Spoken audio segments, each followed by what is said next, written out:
Hello বন্ধুরা, welcome to my YouTube channel রাখির কিচেনে সবাইকে স্বাগত জানিয়ে আজকে দারুণ একটা রেসিপি শেয়ার করতে চলেছি। খুবই রাজকীয় সুস্বাদু একটা রেসিপি। আজকে রেসিপি ছানা লাউয়ের পায়েস। তো এই রেসিপির পুরো ভিডিওটা দেখার জন্য তোমাদের কাছে কিন্তু অনুরোধ রইল। চলো বন্ধুরা, এই রেসিপির পুরো ভিডিওটা দেখতে থাকো। আমি এখানে একটা আস্ত লাউ নিয়েছি আর লাউটাকে কেটে নেব। আমি এক টুকরো লাউ নেব। তো তোমরা চাইলে পুরো লাউটাও বানাতে পারো। আমি অল্প পরিমাণে বানাবো, তাই আমি এই লাউটা নিয়েছি। আর খোসাটা ছাড়িয়ে এটাকে তোমরা চাইলে কিন্তু গ্রেট করে নিতে পারো।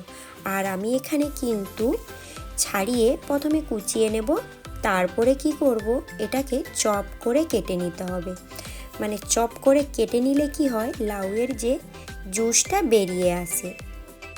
চপ করে কাটার ফলে লাউ থেকে যে জুসটা বেরোবে, ওই জুসটা না ফেলে দিয়ে কিন্তু খেয়ে নিতে পারো। কারণ লাউয়ের জুস তো অনেক উপকার। আর লাউয়ের জুসটা না বের করে নিলে হাত দিয়ে কি হয়, জল কেটে যায়। মানে পায়েসটা বানানোর সময় কিন্তু জল কেটে যায়। আর লাউটাকে আমি ভালো করে কুচিয়ে নিয়েছি প্রথমে, তারপরে আমি চপ করে কেটে নেব। তোমরা দেখতে পাচ্ছ আমি চপ করে কেটে নিচ্ছি। আর চাইলে তোমরা কিন্তু লাউটাকে গ্রেট করে নিতে পারো। গ্রেট করে নিলে খেতে ততটা ভালো লাগে না, তাই আমি এখানে চপ করে কেটে নিয়েছি, সেটা তোমরা দেখতে পাচ্ছ। আর হাত দিয়ে এইভাবে মুথে নিতে হবে। আর মুথে নেওয়ার ফলে লাউ থেকে জলটা বেরিয়ে আসবে, সেটা তোমাদের হাত দিয়ে দেখিয়ে দিচ্ছি। তোমরা দেখতে পাচ্ছ লাউয়ের জুসটা বেরিয়ে গেছে। আর এইভাবে কিন্তু লাউয়ের জুসটা বের করে নিতে হবে। প্রথমে আমি অল্প একটু দেখিয়ে দিলাম, ব্যাস। এখানে নিয়েছি কোরানো নারকেল আর কাজু, আর ওই যে লাউ, আর নিয়েছি কিছুটা এলাচ। দেখতে পাচ্ছ জুসটা বেরিয়ে গেছে। আর ওই জুসটা না ফেলে দিয়ে খেয়ে নিতে পারো। কড়াইতে আমি দিয়ে দেব পরিমাণ মতো ঘি। ঘি দিয়ে কাজু বাদামগুলোকে আমি প্রথমে ভেজে নেব। আর কাজু বাদামগুলো লাল লাল করে ভাজা হয়ে গেলে এগুলোকে ঠান্ডা অবধি অপেক্ষা করতে হবে। দিয়ে কাজু বাদামগুলোকে গুঁড়ো করে নিতে হবে। মানে এগুলোকে মিক্সিতে পেস্ট না করে মোটামুটি আধো আধো করে এটাকে হামাকদিস্তা কিংবা শিলনোড়াতেও গুঁড়ো করে নিতে পারো। পুরো গুঁড়ো করবে না, আধো আধো করে গুঁড়ো করে নিতে হবে। তো তোমরা দেখতে পাচ্ছ কেমনভাবে গুঁড়ো করে নিচ্ছি, আর সেটাও তোমাদের পুরোটা দেখিয়ে দিচ্ছি। যেহেতু আমি পুরো ভিডিওটা খুব ভালোভাবে তোমাদের দেখানোর চেষ্টা করছি, তোমাদের রান্নাটা করতে সুবিধে হয়। তো যাই হোক, এখানে ওই কড়াইতে দিয়ে দেব লাউ। প্রথমে ওই ঘির সঙ্গে লাউগুলোকে ভেজে নিতে হবে। ধীরে ধীরে গ্যাসের ফ্লেমটা মিডিয়াম রেখে ভাজতে হবে, যাতে না নিচে না পুড়ে যায় কিংবা লেগে যায়। ওই যে লাউয়ের যে এক্সট্রা যে জল থাকে ওগুলো শুকিয়ে যাবে। ঘি দিয়ে ভাজা ভাজা করে নিলে লাউয়ের জুসটাও শুকিয়ে যাবে। আর এলাইচিটাকে থেতো করে আমি ওইখানে অ্যাড করে দেব। তো দেখতে পাচ্ছ লাউয়ের জুসটা এক্সট্রা যে জুসটা থাকে সেটা কিন্তু শুকিয়ে যাবে। তারপরে আমি এখানে দিয়েছি কিছুটা ঘি। এরপরে লাউয়ের জুসটা শুকিয়ে গেলে দিয়ে দেব কোরানো নারকেল। এটা বানানোর জন্য আমি কিন্তু এখানে যা যা উপকরণগুলো নিয়েছি তোমাদের সেটা দেখিয়ে দিচ্ছি। গুঁড়ো কাজু বাদাম আর কোরানো নারকেল নিয়েছিলাম, আর মিল্ক মেড নিয়েছি, আর নিয়েছি ছানা।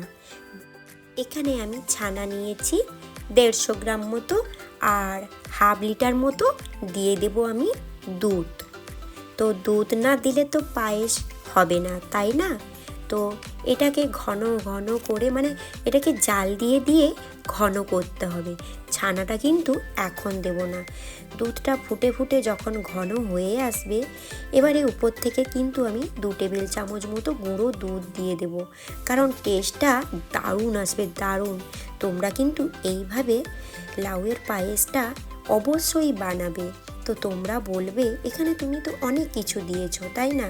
হ্যাঁ, যদি রাজকীয় টেস্ট খেতে হয় তাহলে এইভাবে বানাবে। আর এখানে আমি কিছুটা দিলাম গুড়। তোমরা চাইলে চিনি দিতে পারো, আর গুড়ের পরিমাণটা অল্প একটু দেবে, কারণ এখানে অনেক কিছু অ্যাড করলাম, মিষ্টি হয়ে যেতে পারে। আর মিষ্টির মেজারমেন্টটা তোমরা কিন্তু জেনে বুঝেই দেবে। ব্যাস, এটা মানে জাল দিতে দিতে যখন ঘন হয়ে আসবে একে একে সব উপকরণগুলো দেবে। কাজু বাদাম গুঁড়ো দেবে, ছানা আর দেবে মিল্ক মেড। তো দেখতে পাচ্ছ পায়েসটা আমার কিন্তু রেডি হয়ে এসছে। এরপরে গরম গরম পরিবেশনের পালা। হ্যাঁ, এটা কিন্তু রাজকীয় স্বাদের একটা দারুণ পায়েস, তোমাদের সেটা শেয়ার করলাম। তো এটা আমার রেসিপি, কোনো দেখা রেসিপি নয়। অবশ্যই তোমরা কিন্তু আমার রেসিপিটা যদি ভালো লাগে লাইক কমেন্ট শেয়ার করতে একদম ভুলে যাবে না। তো এটা একটু ইউনিক স্টাইলে তোমাদের দেখালাম, বলেও দিলাম যে এটা একটু আমার রেসিপি, বানানো রেসিপি, এটা কোনো দেখা রেসিপি নয়। অবশ্যই তোমরা এটা বানাবে আর বানিয়ে আমাকে কমেন্টে জানাবে কেমন ছিল, তাই না? আর পাশে থাকা বেল আইকনটা প্রেস করতে একদম ভুলে যাবে না। যখন আমি নতুন নতুন রেসিপির ভিডিও আনবো তোমাদের কাছে নোটিফিকেশন চলে যাবে। আজকের মতো এই পর্যন্ত, কাল আবার কোনো নতুন ভিডিও নিয়ে চলে আসবো। ততক্ষণ তোমরা ভালো থেকো, সুস্থ থেকো, আমার নিত্য নতুন রেসিপিগুলো দেখতে থাকো।